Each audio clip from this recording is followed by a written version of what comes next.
الذين ينقضون عهد الله من بعد ميثاقه ويقطعون ما أمر الله به أن يوصل ويفسدون في الأرض أولئك هم الخاسرون. كيف تكفرون بالله وكنتم أمواتا فأحياكم ثم يميتكم ثم يحييكم ثم إليه ترجعون.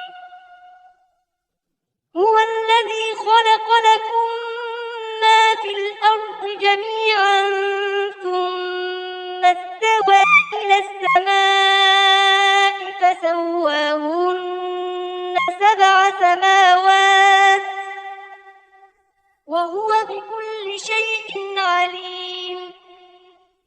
وإذ قال ربك للملائكة إني جاعل في الأرض خليفة قالوا أتجعل فيها من يفسد فيها ويسفك الدماء ونحن نسبح بحمدك ونقدس لك قال إني أعلم ما لا تعلمون.